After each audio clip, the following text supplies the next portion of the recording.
بسم الله الرحمن الرحيم. وقال الذين أشركوا لو شاء الله ما عبدنا من دونه من شيء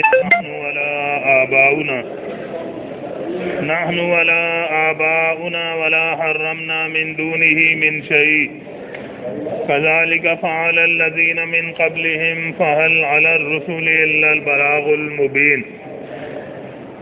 وَلَقَدْ بَعَثْنَا فِي كُلِّ أُمَّةٍ رَسُولًا أَنِ اعْبُدُوا اللَّهَ وَاجْتَنِبُوا الطَّاغُوتَ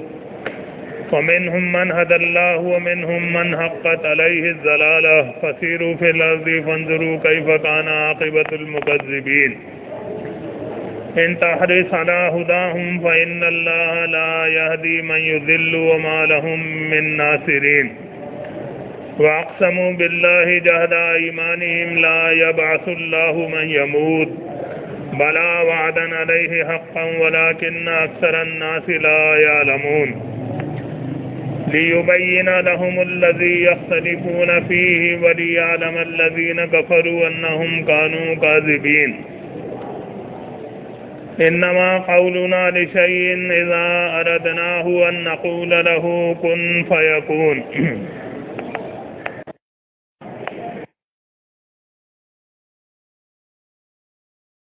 سورہ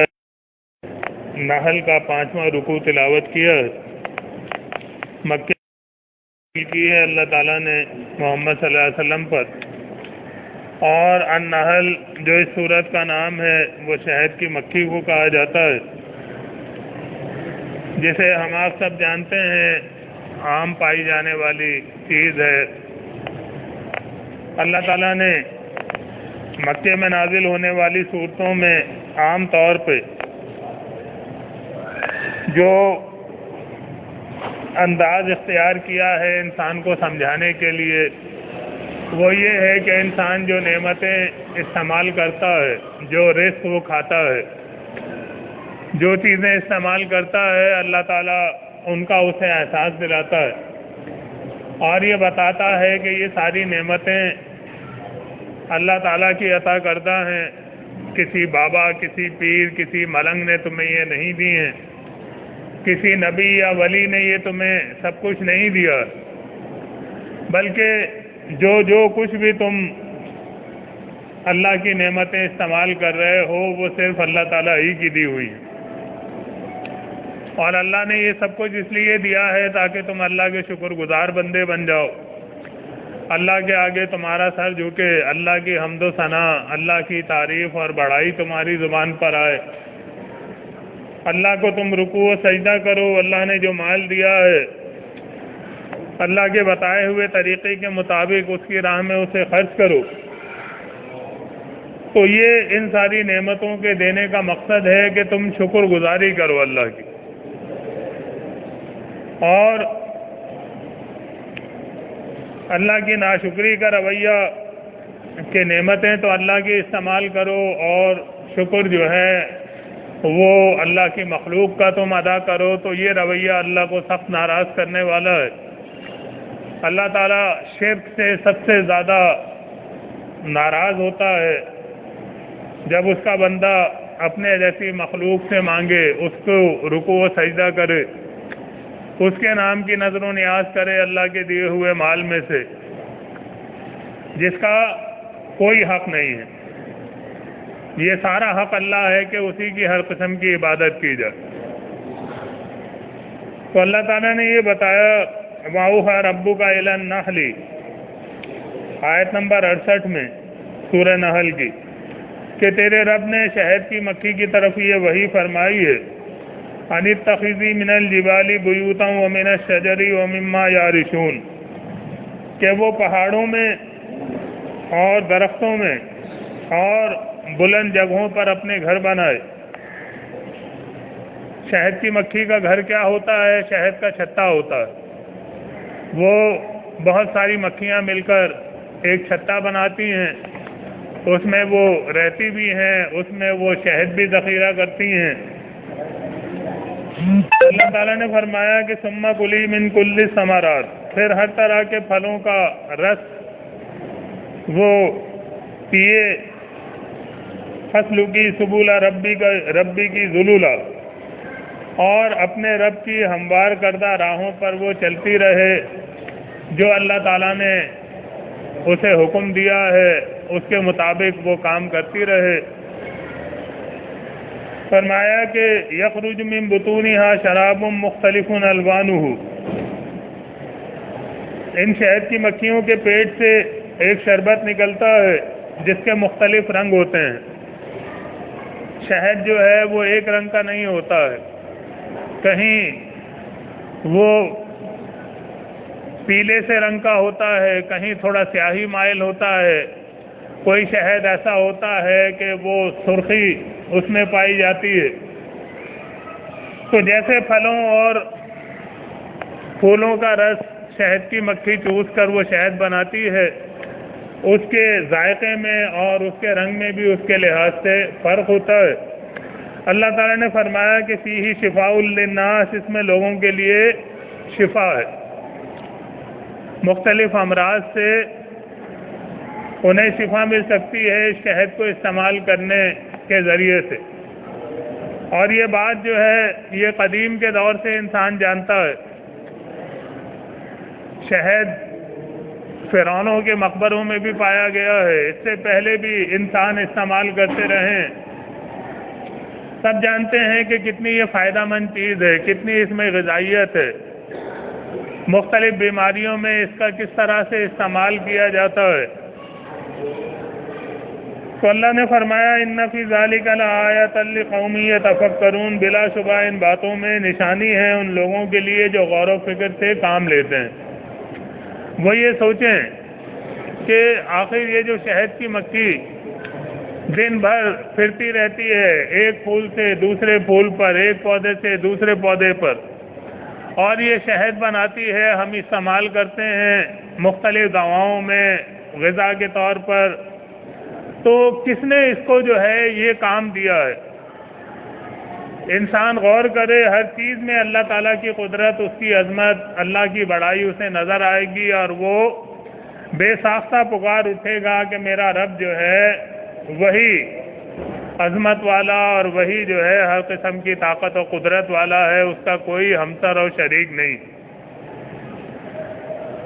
تو اللہ تعالیٰ نے اس کا بھی ذکر فرمایا۔ اس سے پہلے جو ہے اللہ نے آیت نمبر 62 میں یہ ارشاد فرمایا وَإِنَّ لَكُمْ فِي الْأَنْعَامِ لَعِبْرَةً، کہ لوگوں تمہارے لیے مویشیوں میں بھی بڑی نصیحت ہے۔ یہ مویشی، یہ گائے ہے، یہ بھینس ہے، یہ اونٹ ہے، یہ بھیڑ بکریاں ہیں۔ فرمایا کہ نُسْقِيكُم مِّمَّا فِي بُطُونِهِ، ان کے پیٹوں میں سے ہم تمہیں پلاتے ہیں، مِن بَيْنِ فَرْثٍ وَدَمٍ لَبَنًا خَالِصًا، گوبر اور خون کے بیچ میں سے خالص دودھ ہم تمہیں پلاتے ہیں، سائغا للشاربین، جو پینے والوں کے لیے بڑا خوشگوار ہوتا ہے۔ اللہ نے فرمایا کہ دیکھو یہ جانور ہے، اس کا دودھ تم استعمال کرتے ہو۔ عرب لوگ اونٹنی کا دودھ عام استعمال کرتے تھے، گائے بھینس وغیرہ اتنی زیادہ وہاں نہیں ہوتی تھی۔ ہمارے ہاں گائے بھینس بکریاں یہ سب چیزیں جو ہے پائی جاتی ہیں، تو اس کا دودھ جو ہے ہم استعمال کرتے ہیں۔ یہ سوچیں کہ اللہ تعالیٰ جانور میں اس میں خون بھی ہے، گوبر بھی ہے، ہر چیز ہے، لیکن اللہ تعالیٰ اس میں ملنے نہیں دیتا دودھ کے اندر۔ اور وہ کتنی ہمارے لیے اللہ نے فائدہ مند چیز اس دودھ کو بنایا ہے کہ طاقت کے لیے، غذائیت کے لحاظ سے کتنی انسان کے لیے فائدہ مند ہے۔ تو اس طرح سے ایک ایک چیز جو ہم استعمال کرتے ہیں غور و فکر کریں تو اللہ تعالیٰ کی عظمت و بڑائی مان کر ہمارا سر جو ہے بے ساختہ اس کے آگے شکر سے جھکے گا کہ اللہ تعالیٰ اگر ہمیں یہ نعمتیں نہ دیتا، یہ احسانات ہم پہ نہ کرتا تو ہمارے لیے کتنی مشکل ہو جاتی۔ بہرحال ایک اور بات بھی یہاں قابل ذکر ہے، اور وہ یہ ہے کہ لوگ ہر مسلک والے آج کل تعویذ گنڈے کے بیوپاری بنے ہوئے ہیں۔ قرآن کی آیتیں یا اور آڑی تیرچھی لکیریں کھینچ کر تعویذ بنا بنا کر لوگوں کو دیتے ہیں، ان سے پیسے لیتے ہیں، 100 روپے کا تعویذ، 500 روپے کا تعویذ، 1000 کا تعویذ، جس سے جو ہے رقم کھینچی جا سکے اتنے کا تعویذ اس سے لکھ کر دیا جاتا ہے، اور انہیں سمجھایا جائے کہ یہ تو اللہ کے نبی صلی اللہ علیہ وسلم نے شرک قرار دیا ہے۔ مسند احمد کی روایت ہے، من تعلق تمیمۃ فقد اشرک، کہ نبی صلی اللہ علیہ وسلم نے فرمایا کہ جس نے تعویذ لٹکایا اس نے شرک کیا۔ 10 صحابہ کی ایک جماعت آئی نبی صلی اللہ علیہ وسلم کے پاس بیعت کرنے کے لیے، ایمان لا چکے تھے، بیعت کرنے کے لیے وہ حاضر ہوئے تھے، تو اللہ کے نبی صلی اللہ علیہ وسلم نے 9 سے بیعت لے لی، ایک بیعت نہیں لی۔ تو ان لوگوں نے یہ کہا کہ اے نبی صلی اللہ علیہ وسلم، آپ نے 9 آدمیوں سے بیعت لے لی اور ایک کو آپ نے چھوڑ دیا، اس سے بھی آپ بیعت لے لیں۔ تو نبی صلی اللہ علیہ وسلم نے فرمایا کہ ان علیہ تمیمہ، اس کے گلے میں تعویذ ہے، اس وجہ سے میں نے بیعت نہیں لی۔ تو ان صاحب نے یہ سنا تو انہوں نے گلے میں ہاتھ ڈالا، وہ توڑ کر پھینک دیا، کیونکہ مسلمان ہونے سے پہلے مختلف مشرکانہ توہمات اور عقائد میں لوگ مبتلا تھے۔ اب وہ لوگ تھے، انہیں اسلامی احکامات کی تفصیلات کا اتنا پتہ نہیں تھا، وہ دور سے آئے تھے بیعت کرنے کے لیے نبی صلی اللہ علیہ وسلم کے پاس۔ تو اللہ کے نبی صلی اللہ علیہ وسلم نے انہیں بتایا کہ یہ گلے میں تعویذ اس کی وجہ سے اس سے بیعت نہیں لی ہے میں نے۔ تو انہوں نے اسے توڑ کر پھینک دیا، تو نبی صلی اللہ علیہ وسلم نے پھر ان سے بھی بیعت لے لی اور یہ فرمایا من تعلق تمیمۃ فقد اشرک، کہ جس نے تعویذ لٹکایا اس نے شرک کیا۔ اور سنن نسائی کی روایت میں کہ ایک تابعی ایک صحابی کی عیادت کو گئے جو بیمار تھے، اور ان کی طبیعت وغیرہ پوچھنے کے بعد انہوں نے کہا کہ آپ کوئی تعویذ اس کے لیے کیوں نہیں استعمال کرتے؟ تو ان صحابی نے کہا کہ تعویذ سے اللہ کی پناہ، میں نے نبی صلی اللہ علیہ وسلم سے یہ سنا ہے کہ جو چیز لٹکائے گا وہ اسی کے حوالے کر دیا جائے گا، اللہ کی حفاظت سے وہ نکل جائے گا۔ تو آپ دیکھیں کہ وہ تابعی، انہیں ممکن ہے کہ وہ حدیث نہ پہنچی ہو جس میں نبی صلی اللہ علیہ وسلم نے اسے شرک قرار دیا، تو انہوں نے اپنی دانش میں ایک بات کہہ دی، لیکن صحابی رسول نے بتایا کہ ہمیں اللہ کے نبی صلی اللہ علیہ وسلم نے ان چیزوں سے منع کیا۔ عبداللہ ابن عمرو ابن عاص رضی اللہ عنہ وہ بیان کرتے ہیں کہ نبی صلی اللہ علیہ وسلم نے فرمایا کہ اگر میں یہ 3 کام کروں تو اس کا مطلب یہ ہے کہ مجھے حق اور ناحق میں کوئی تمیز نہیں رہی، مجھے پرواہ نہیں رہی کہ حق کیا ہے اور باطل کیا ہے۔ سنن نبی داؤد کی روایت ہے، اگر میں تعویذ لٹکاؤں یا تریاق استعمال کروں یا پھر میں اپنی طرف سے شعر کہوں بنا کر، کیونکہ اللہ تعالیٰ نے بتایا کہ وما علمناہ الشعر وما ينبغی لہ، کہ ہم نے اس نبی کو شعر گوئی نہیں سکھائی اور نہ یہ ان کے شایان شان ہے کہ یہ شاعری کریں۔ اللہ کے نبی صلی اللہ علیہ وسلم شاعر نہیں تھے۔ مشرکین مکہ الزامات لگاتے تھے کہ یہ شاعر ہے، یہ کاہن ہے، یہ مجنون ہے، ساحر ہے، مختلف بے بنیاد الزامات۔ اللہ کے نبی صلی اللہ علیہ وسلم کی باتوں کا ان کے پاس کوئی جواب تو تھا نہیں اپنے شرک کے جواز کے لیے، تو وہ اس طرح کے الزامات لگایا کرتے تھے۔ تو کہنے کا مقصد یہ ہے کہ تعویذ سراسر مشرکانہ چیز ہے، لیکن آج دیوبندی، بریلوی، اہل حدیث، ہر فرقے اور ہر مسلک کے مولوی جو ہے وہ لوگوں کو تعویذ لکھ کے دیتے ہیں، اور جب انہیں سمجھایا جائے کہ بھائی یہ کیوں کرتے ہو تو وہ کہتے ہیں کہ بڑے بڑے اکابر کرتے تھے۔ اشرف علی تھانوی نے اعمال قرآنی نامی کتاب لکھی ہے، اس میں تعویذات بھر دیے ہیں کہ فلاں چیز کے لیے یہ تعویذ، فلاں چیز کے لیے یہ تعویذ۔ شاہ ولی اللہ اتنی بڑی ہستی بر صغیر کی بزرگ ہستی گزری ہے، انہوں نے القول الجمیل نامی کتاب تعویذات کی لکھی ہے۔ نواب صدیق حسن خان اہل حدیث، انہوں نے الداء والدواء کے نام سے تعویذات کی کتاب لکھی ہے۔ تو وہ کہتے ہیں کہ بڑے بڑے اکابر کرتے چلے آئے، انہیں سمجھایا جائے کہ اللہ کے نبی صلی اللہ علیہ وسلم نے تو اس سے منع کیا ہے، تعویذ کو شرک قرار دیا ہے۔ تو وہ یہ کہتے ہیں کہ اللہ نے قرآن میں یہ کہا ہے کہ قرآن میں شفا ہے۔ سورہ یونس میں اللہ تعالیٰ نے یہ بتایا کہ شفاء لما فی الصدور، کہ یہ جو قرآن ہے اس میں دلوں کی شفا ہے۔ تو اللہ تعالیٰ نے وہاں پر شفاء لما فی الصدور کہا کہ دلوں میں جو بیماریاں ہوتی ہیں، منافقت کی، کفر کی، شرک کی، کم ہمتی کی، جہاد سے بھاگنے کی، اللہ کی نافرمانی کے کاموں میں پڑھنے کی، تو ان بیماریوں سے قرآن پڑھنے سے شفا ملے گی جب اس کے اوپر عمل کریں گے، قرآن کے مطابق عقیدہ ہوگا کہ ایک اللہ داتا ہے، ایک اللہ دستگیر اور غوث ہے، وہی مشکل کشا حاجت روا ہے، اللہ ہی عزت و ذلت دینے والا ہے، زندگی اور موت ایک اللہ کے اختیار میں ہے، ہر چیز کا مالک ایک اللہ ہے۔ تو شرک اور کفر اور منافقت کی بیماریوں سے نجات ملے گی،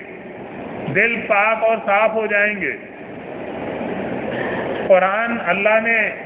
اس لیے نہیں اتارا ہے کہ سر درد کے لیے یہ آیت ہے تو بخار کے لیے یہ آیت ہے تو فلاں مرض کے لیے یہ آیت ہے۔ قرآن تو زندگی بدلنے والی کتاب ہے۔ اپنے آپ کو اللہ تعالیٰ کی بندگی کے راستے پر ڈالنے کے لیے ہمیں یہ ہدایت اللہ نے دی ہے۔ تو ان کو سمجھایا جائے کہ بھائی قرآن میں آپ کہہ رہے ہیں شفا ہے، اس وجہ سے ہم لٹکاتے ہیں، تو قرآن کو لٹکانے سے دلوں کی بیماریوں کی شفا نہیں ہوگی، قرآن کے اوپر عمل کرنے سے، اس کے مطابق ایمان بنانے سے ہوگی۔ اور اللہ نے تو شہد میں بھی شفا بتائی ہے۔ یہ جو آیت ہے سورہ نحل کی آیت نمبر 69، اس میں اللہ نے بتایا ہے کہ یہ جو شہد ہے فیہ شفاء للناس، اس میں لوگوں کے لیے شفا ہے۔ تو کوئی اگر شہد کو بوتل میں بھر کر وہ گلے میں باندھ لے اور گلے میں لٹکائے لٹکائے پھرے تو کیا اسے شفا ملے گی؟ وہ کہیں گے کہ نہیں، شہد کو گلے میں لٹکانے سے شفا نہیں ہوگی، شہد کو استعمال کرنے سے فائدہ ہوگا۔ گلے میں ساری زندگی لٹکائے رہو، کوئی فائدہ نہیں۔ تو اسی طرح سے قرآن کو بھی گلے میں لٹکانے سے کوئی فائدہ نہیں ہے، قرآن کے اوپر ایمان بنانے سے، اس کے اوپر عمل کرنے سے فائدہ۔ گلے میں لٹکانا تو یہ اللہ کے اوپر توکل کے خلاف ہے، شرک ہے۔ کاغذ کے ٹکڑے کے اوپر بھروسہ ہو گیا کہ اب یہ ہمیں بچائے گا، یہ بیماری دور کرے گا، یہ مشکل دور کرے گا۔ تو بہرحال مکے میں جب یہ صورت نازل ہوئی ہے تو اس وقت اللہ کے نبی صلی اللہ علیہ وسلم اور صحابہ کرام رضی اللہ عنہم کے اوپر کافی مشکل حالات تھے۔ لوگ اس بات پر سخت ناراض تھے کہ یہ ہمارے داتا، دستگیر، مشکل کشا، حاجت روا کسی کو بھی نہیں مانتے، یہ کہتے ہیں کہ ایک اللہ ہی سب کچھ کرنے والا ہے، کسی بابا کا کوئی اختیار نہیں ہے، نبی ولی کے پاس کوئی اختیار نہیں ہے، کسی جن اور فرشتے کے پاس کوئی اختیار نہیں ہے، اور تمہارے جو باپ دادا کرتے چلے آئے تھے وہ سب غلط تھا، وہ گمراہ تھے۔ کامیابی کا راستہ یہی ہے کہ ایک اللہ کی عبادت کرو، ایک اللہ کا اس پوری کائنات میں ذرے ذرے پر اختیار ہے۔ تو اللہ کے نبی صلی اللہ علیہ وسلم کی باتوں کا، ان کے دلائل کا کوئی جواب ان کے پاس نہیں تھا، اپنے مشرکانہ نظریات کے دفاع کے لیے کوئی جواز ان کے پاس نہیں تھا۔ اللہ نے فرمایا وقال الذین اشرکوا، یہ مشرک کہتے ہیں جو شرک کرنے والے ہیں، لو شاء اللہ ما عبدنا من دونہ من شیء نحن ولا آباؤنا ولا حرمنا من دونہ من شیء. کہتے ہیں کہ اگر اللہ چاہتا تو ہم اللہ کے علاوہ کسی کی عبادت نہ کرتے، نہ ہم کرتے نہ ہمارے باپ دادا کرتے. یعنی وہ یہ کہنا چاہتے تھے کہ جب سب کچھ اللہ کے حکم سے ہوتا ہے، اللہ تعالیٰ ہی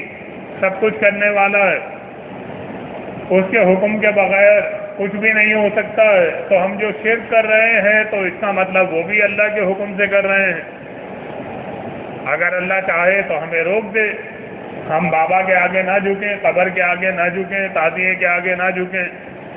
علم اور جھنڈے کے آگے نہ جھکیں. نہ ہم شرک کرتے اور نہ ہی ہمارے جو آباء و اجداد گمراہ گزر گئے بقول تمہارے وہ شرک کرتے، اور نہ ہی اللہ کی حرام کردہ چیزوں کے علاوہ کسی چیز کو ہم حرام قرار دیتے. تم کہتے ہو کہ تم نے یہ اپنا دین بنا رکھا ہے، اپنا گھڑا ہوا ہے کہ اس جانور کا گوشت کھاتے ہو، اس کا نہیں کھاتے ہو، مردار بھی کھا جاتے ہو، اور باباؤں کے نام پہ تم جانور چھوڑ دیتے ہو، ان کا گوشت نہیں کھاتے ہو، اور بھی تم نے طرح طرح کے جو رسوم و رواج بنا رکھے ہیں. تو اللہ نے جن چیزوں کو حرام قرار دیا ہے وہ تو یہ ہے کہ مردار نہ کھاؤ، بہتا ہوا خون وہ اللہ نے حرام قرار دیا ہے تمہارے لیے، سور کا گوشت حرام قرار دیا ہے، اور ہر وہ چیز جس کے اوپر اللہ کے علاوہ کسی اور کا نام پکار دیا جائے، اللہ کے علاوہ کسی اور کے نام سے منسوب کر دی جائے، کیونکہ وہ نعمت دی ہوئی اللہ کی ہے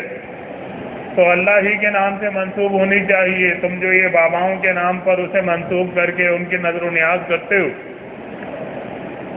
تو اللہ نے اس کو حرام قرار دیا ہے، کیونکہ ان باباؤں نے کچھ بھی پیدا نہیں کیا، نہ یہ جانور اللہ نے ان باباؤں نے پیدا کیا جن کو تم ان کے نام پر ذبح کرتے ہو، نہ اور یہ اناج اور پھل اور سبزیاں اور جو کچھ بھی ہے وہ کسی بابا یا کسی پیر کی پیدا کرتا ہے، سب کچھ ایک اللہ کا پیدا کرتا ہے. تو وہ اپنے شرک کے لیے اللہ کے اختیار کو جواز بنانے کی کوشش کرتے تھے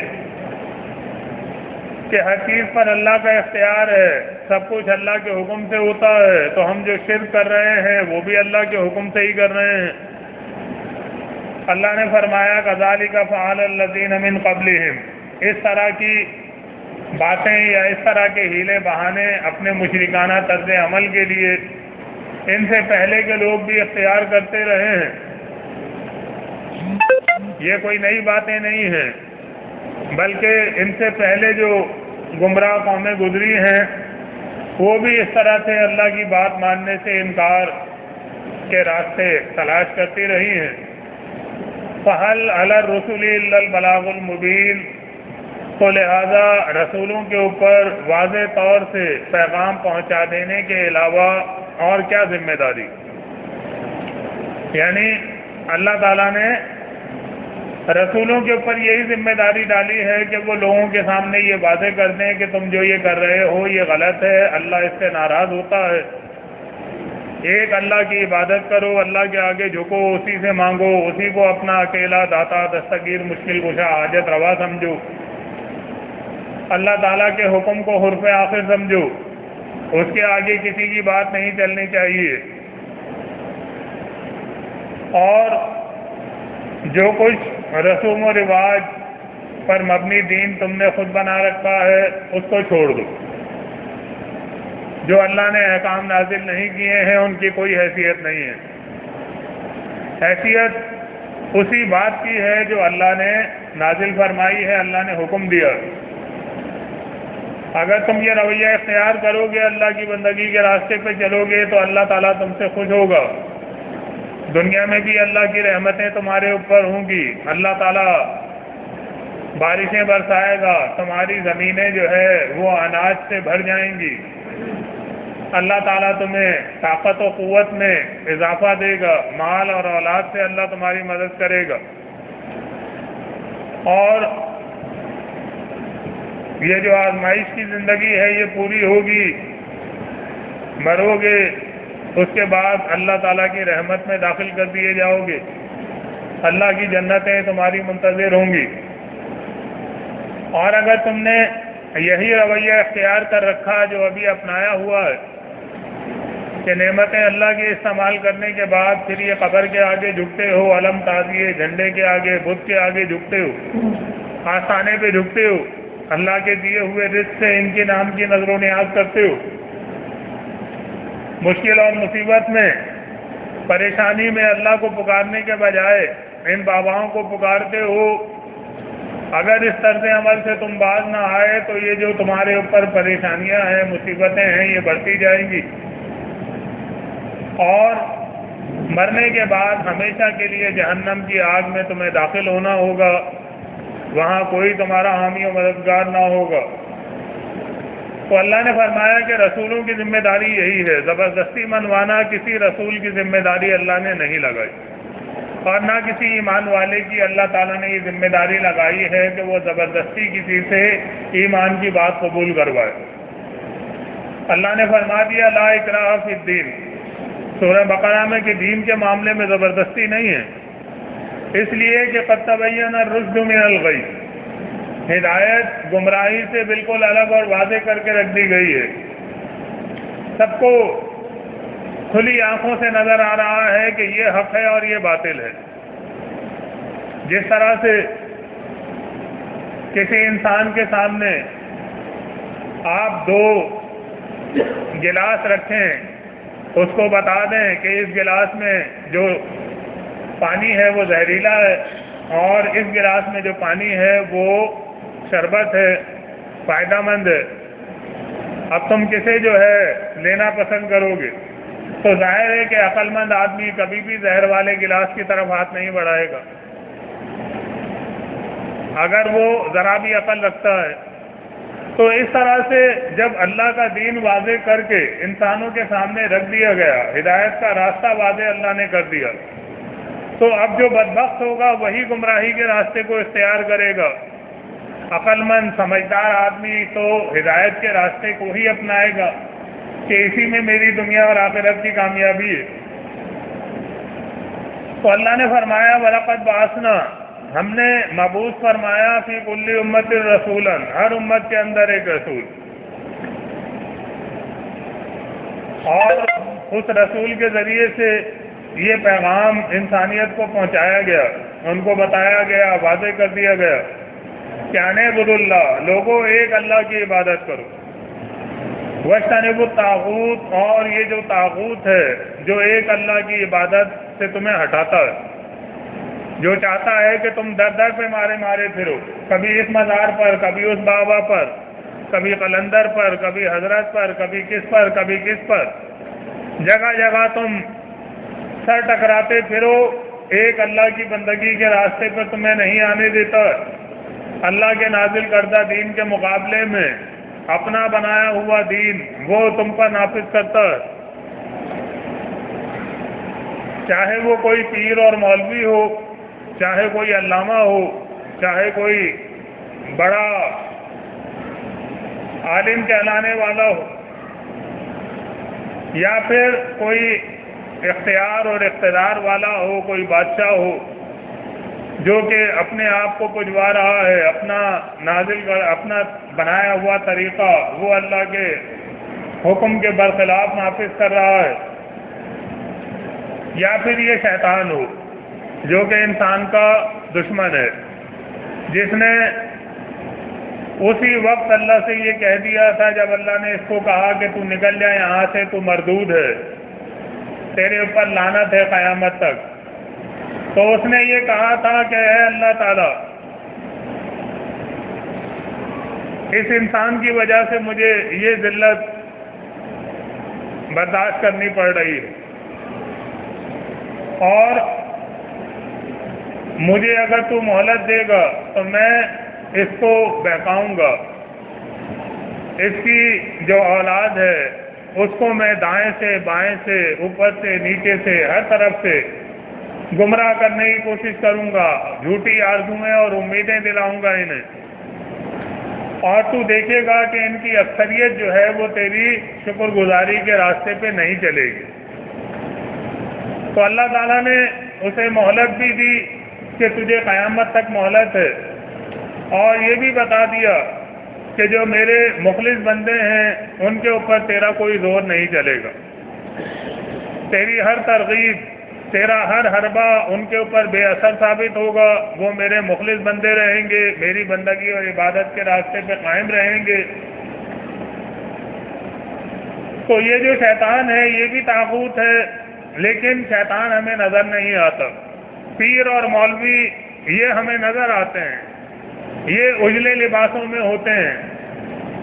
اور بڑے دیندار اور متقی نظر آنے والے ہوتے ہیں، بڑے بڑے عمامے باندھے ہوئے ہوتے ہیں،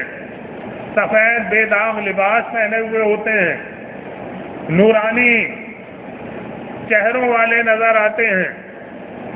لیکن مسلک پرستی اور کفر و شرک پھیلانے میں لگے ہوئے ہیں۔ کوئی دیوبندی بنا رہا ہے، اللہ نے کہا کہ تم مسلم ہو، ایک ہی نام اللہ نے پہلے بھی رکھا ہے اور اس کتاب میں بھی ہے، وہ یہی ہے کہ تم اللہ کے مسلم ہو، مسلمان اللہ نے بتایا۔ انہوں نے کہا کہ نہیں، دیوبندی بننا ضروری ہے، اہل حدیث بننا ضروری ہے، حنفی شافعی مالکی حنبلی بننا ضروری ہے، بریلوی بننا ضروری ہے، شیعہ بننا ضروری ہے، سنی بننا ضروری ہے۔ مختلف فرقے اور مسلک انہوں نے ایجاد کیے اور عبادت گاہیں ان مسلکوں سے منسوب کی اور مشرکانہ عقائد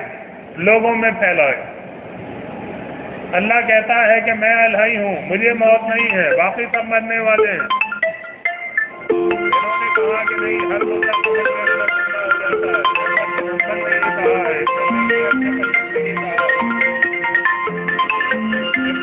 نہیں کہا ہے۔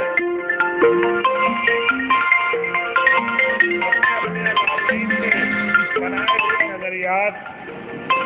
وہ انہوں نے جو ہے اللہ کی کتاب کی بات کو کوئی خیال کیا، یہ تعبت پر رکھ دی کہ اللہ کی بات کو رد کر کے اپنے کسی نام میں آج بڑے کی بات کو مان دیا۔ اور دو طرف سے اس امت کے عقیدے کے اوپر ہوا، ایک تو مولویوں کی طرف سے، علماء پھیلائے جانے والے طبقے کی طرف سے، اور دوسرا صوفیہ کہلانے والوں کی طرف سے۔ صوفی جن کو آج یہ قوم بزرگان دین کہتی ہے اور کہتی ہے کہ جی اسلام صوفیوں کی تعلیمات کی وجہ سے یہاں بر صغیر میں پھیلا ہے۔ یہاں معین الدین چشتی نے ہزاروں ہندو مسلمان کی یہ کرامتیں دکھا دکھا کر، کون سی کرامتیں، کہاں کی کرامتیں؟ معین الدین چشتی نے قوالی ایجاد کی، ہندو بھجن گاتے تھے، انہوں نے کہا کہ بھجن نہ گاؤ، یہی گانا بجانا اللہ اور نبی کا نام لے کر کرو۔ قوالی جو ہے انہوں نے ایجاد کر دی۔ ہندوؤں کے لیے کوئی اجنبی چیز وہ نہیں تھی، گانا بجانا تو ویسے ہی رہا، صرف نام بدل گئے۔ وہ پہلے ہی کروڑوں کی پوجا کرتے تھے، چند اور کی پوجا کرنے لگے، کیونکہ وہ تو ہر چیز کو پوجتے ہیں، سانپ کو پوجتے ہیں، چوہے کو پوجتے ہیں، گدھے کو پوجتے ہیں، بندر کو پوجتے ہیں، ہر چیز کو وہ پوجتے ہیں۔ تو کہنے کا مقصد یہ ہے کہ یہ جو صوفی حضرات ہیں، چاہے وہ عبد القادر جیلانی ہوں، چاہے یہ علی حجویری ہوں، چاہے یہ جنید بغدادی اور یہ بختیار کاکی، نظام الدین اور جتنے یہ بڑے بڑے جن کو کہا جاتا ہے صوفیت کے اکابرین، انہوں نے مشرکانہ عقائد ایجاد کر کے اسلام کے نام پہ رائج کرنے کی کوشش کی۔ وحدت الوجود کا نظریہ، اور وہ نظریہ کیا ہے کہ کائنات کی ہر شے ایک ہی چیز ہے، ایک ہی وجود ہے پوری کائنات میں، اللہ تعالیٰ ہی مختلف صورتوں میں جلوہ گر ہے۔ چاہے وہ کوئی جانور ہے تو وہ بھی اللہ ہے، نعوذ باللہ، گدھا ہے، کتا ہے، بندر ہے، بلی ہے، چوہا ہے،